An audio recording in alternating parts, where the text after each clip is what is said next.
My dad called me at the classified government agency where I work, telling me to go back home for an arranged date. The potential match seemed great on paper. Not only was he handsome, but also a renowned entrepreneur in the area. Before I left, my boss specifically instructed the airline to keep my identity confidential. I boarded the plane at the scheduled time and was about to take my seat when someone suddenly shoved me from behind. Before I could react, the person arrogantly pulled out a wad of cash. "I want this seat. Take the money and get lost." I suppressed my anger and retorted, "This is clearly the seat I reserved in advance. What gives you the right to kick me out?" Faced with my questioning, the woman looked at me with disdain. "What gives me the right? I'm Mr. Smith's personal assistant. In Bay City, even the birds in the sky have to answer to the Smith family. Got it?" I was stunned for a few seconds, then took out my phone and called my potential fiancé. "I heard from your company that the Smith family can do whatever they want in Bay City. Is that true? If it weren't for my dad's sake, I wouldn't have even bothered making this call." Stealing my reserved seat wasn't something that could be resolved just by throwing money at it. If the person had a decent attitude about it, I might have been willing to let it slide. "I'm busy. What do you want?" The voice on the phone sounded very impatient. "Mr. Smith, I think you should ask your personal assistant what she's trying to do," I said, about to hand the phone over. But the call abruptly ended. I was dumbfounded. Is this how all rich people behave? Seeing this, the woman who stole my seat had a smug grin plastered across her face. "Oh my, I thought you were so impressive. Turns out Mr. Smith can't even be bothered to talk to you." Seeing I was only in my early 20s and dressed simply, she clearly didn't take me seriously at all. "Miss, do you have any sense of decency left?" I asked. "You stole my seat, and I haven't even made a fuss about it. How dare you mock me on top of that?" I pointed to a flight attendant nearby. "There are air marshals on board. If you keep causing trouble, don't blame me for calling security." When she heard me mention security, she became even more brazen. "Listen here, you little brat, save your breath. This airline is owned by the Smith family. Do you really think anyone will help you?" She got more and more worked up as she spoke, spittle flying onto my face. I clenched my fists, instinctively taking a step back. "You keep going on about Mr. Smith this, the Smith family that. So tell me, what exactly is your relationship to the Smiths?" As soon as I finished speaking, she shoved me hard. "My relationship with the Smiths is none of your damn business. Now get lost. If you don't leave right now, I'll make sure you never get off this plane." Having spent years in a government agency with minimal outside contact, I had no idea how to deal with this kind of shrew. Seeing her arrogant attitude, my anger levels were rapidly rising. "You steal my seat and now you're threatening me? Who do you think you are, the Queen of England?" As soon as I said that, the other passengers on the plane gasped in shock. "Holy crap, this girl's got some nerve. Daring to insult Ms. Zhang like that. She must have a death wish. It's just a seat. What's the big deal about giving it up? If she really offends them, she'll be the one to suffer." Man, talk about bad luck. Of all people to run into, it had to be Yasmin Zhang. She's Mr. Smith's right-hand woman. As the murmurs from the crowd grew louder, Ms. Zhang's expression became even more smug. "You little bitch, how dare you insult me? Do you have a death wish?" Faced with her threats, I couldn't care less. In fact, I found it almost amusing. "Ms. Zhang, I suggest you watch your language. If you really piss me off, not even your boss will be able to deal with the consequences. Watch my ass." After cursing at me some more, she seemed to feel it wasn't enough. She rolled up her sleeves and charged at me again. "What, Ms. Zhang? Resorting to violence at the drop of a hat, are we?" She swung at me several times but couldn't even touch the hem of my clothes. She instantly became furious. "You little brat, try dodging one more time. I'll call Mr. Smith right now. Just you wait." I didn't fight back against the secretary's repeated provocations, only dodging.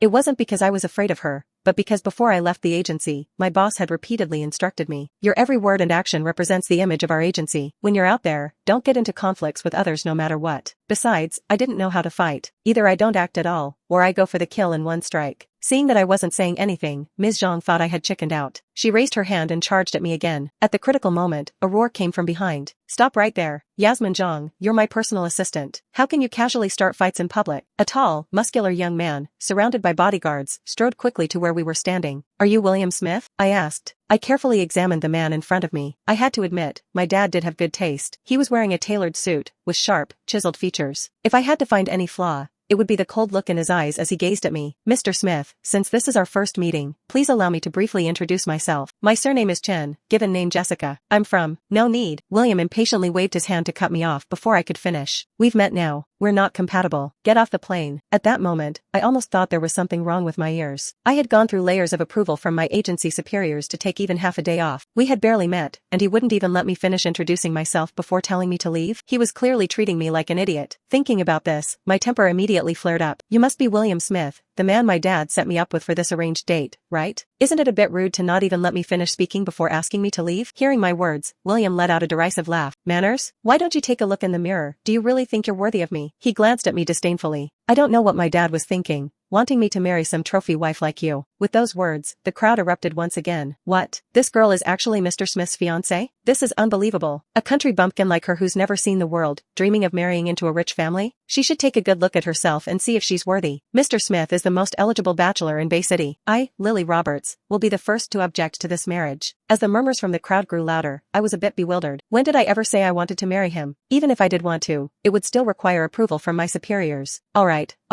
I'm a trophy wife, you're the young master. Happy now? I said. Since Mr. Smith isn't interested in me, I'll just leave. However, I suddenly changed my tone. This first-class seat was reserved in advance by my agency. It's not something just anyone can sit in. I had barely finished speaking when Yasmin immediately stepped forward. You little bitch, trying to act high and mighty in front of Mr. Smith, huh? The entire plane belongs to the Smith family. What right do you have to refuse? Seeing this scene, I finally understood the true meaning of the word bootlicker. Ms. Zhang, I just want to sit in my own seat. What does it matter who owns the plane? As soon as I finished speaking, William immediately became displeased and took out his phone. It's just a first-class ticket. I'll pay 10 times the price. I'll give you $100,000. Now disappear and don't let me see you again. I curled my lips into a smile. Well, since Mr. Smith is being so sincere, I suppose I'll have to reluctantly accept. Just as I was about to turn around, Ms. Zhang suddenly shouted at me. Stop right there, you little bitch. I paused mid-step and slowly turned back. What's the matter? Has Ms. Zhang changed her mind? Yasmin gave me a sinister smile and whispered something in William's ear. The next second, the so-called youngest billionaire in Bay City exploded in anger. Yu Chen, how dare you lay hands on my people? From Yasmin's expression, I guessed she must have said quite a few bad things about me to William. I have to say, her tactic of using others to attack me was flawless. Based on the first impression William had of me, I knew that no amount of explanation would work. I simply couldn't be bothered to waste my breath. Whether I laid hands on her or not doesn't matter anymore. Just tell me what you want to do about it. William seemed surprised that I was so unapologetic. There was a hint of astonishment in his eyes. What else can be done? You need to apologize, of course. I raised an eyebrow slightly, a faint smile on my lips. An apology is definitely not happening. Why don't you come up with another solution? $1 million.